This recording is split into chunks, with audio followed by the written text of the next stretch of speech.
Assalamualaikum warahmatullahi wabarakatuh. Balik lagi di channel Baba Ibnu. Di video kali ini kita akan lanjutkan tutorial LibreOffice Impress bahasa Indonesia. Kita lanjutkan membuat dokumennya. Jika sudah selesai menuliskan atau mengetikkan kata yang ingin diganti di sini, bisa klik di bagian terluarnya. Kita klik lagi, misalnya kita ingin mengubah ukurannya nih. Misalnya lebih kecil gitu. Nah, seperti ini. Atau misalnya dia lebih lebar atas bawahnya, mungkin nanti bisa 2 baris gitu ya. Nah, seperti ini. Atau dia akan jatuh sendiri juga. Nah, seperti ini.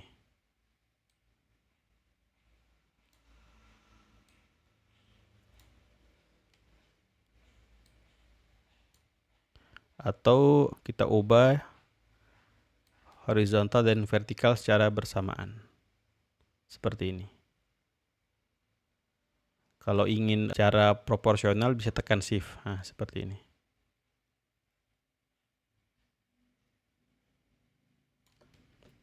Nah, kalau diperhatikan saat mengubah ukuran ini sedikit kaku ya. Seperti ada tertempel pada sesuatu. Ini karena secara bawaan sudah diatur agar dia snap ya, atau seperti magnet gitulah ke guide atau ke grid. Misalnya kita hapus, misalnya, nah kita hapus, nah dia akan lebih luas ya, leluasa, seperti itu.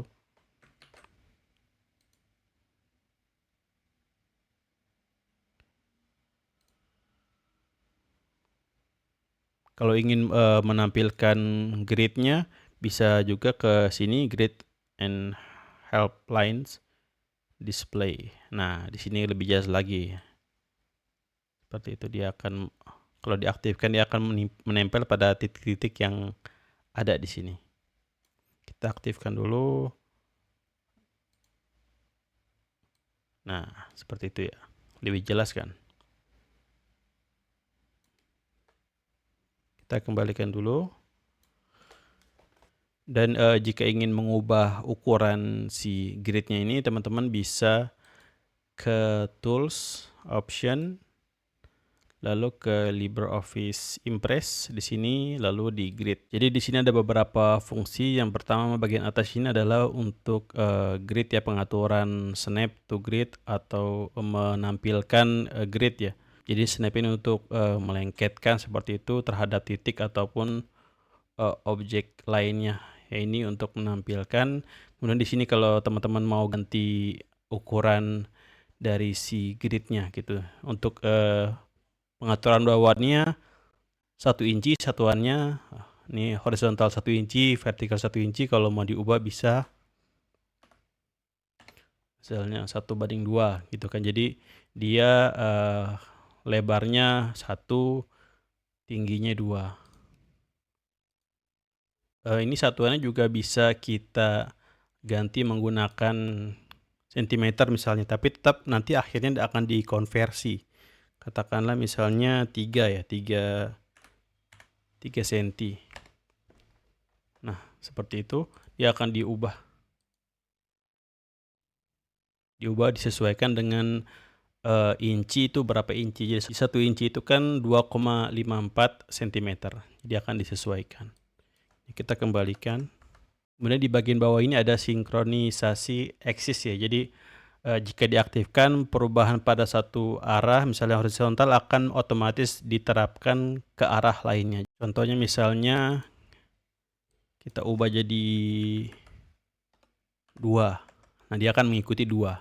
Kemudian di bagian bawahnya ada lengket ke garis, kemudian di bawahnya ada lengket ke margin. Jadi mungkin dokumen terus ada batasnya gitu, batas marginnya. Kemudian ke frame, misalnya ada bingkai, ini jika diaktifkan akan nempel ke bingkai. Dan terakhir ini ke poin atau titik ya. Tapi saat ini tidak aktif. Kalau diaktifkan, dia akan menempel ke titik-titik spesifik seperti sudut atau pusat objek lain. Dan ini untuk jarak minimum untuk snap atau lengket itu sekitar 5 pixel. Setelah 5 pixel atau kurang, dia akan otomatis menempel pada garis, margin atau frame yang mana saja dari pilihan ini yang dicentang. Kemudian di sini ada subdivision. Ini titik di antara titik utama ya. Jadi ada titik utama yang lebih tebal, kemudian titik sisanya itu yang di antara titik ada 4 bagian. Jadi kalau teman-teman mau membagi jadi 5 misalnya. Mungkin jika teman-teman menggunakan pilihan video yang resolusi rendah tidak terlihat ya. Di sini ada titik-titiknya. Kita zoom misalnya ini. Nah, seperti ini. Jadi ada titik utama, kemudian ada titik di antara titik. Nah, ini subdivision. Kemudian kita buka lagi. Jadi fungsi subdivision ini agar semakin presisi lagi dalam mendesain slide-nya. Kemudian yang terakhir, constraint object. Ini extend edge ini, objek akan diperluas agar sejajar dengan objek lain di sekitarnya. Jadi ketika kita membuat objek baru, dia akan menyesuaikan gitu dengan objek yang ada di sekitarnya.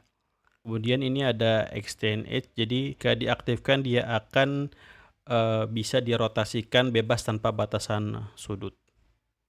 Nah, di sini ada pilihan untuk membatasi rotasi per 15 derajat atau kelipatannya. Seperti itu. Kalau sudah selesai bisa ditutup. Untuk sementara itu dulu. Kita akan lanjutkan di video selanjutnya. Wassalamualaikum warahmatullahi wabarakatuh.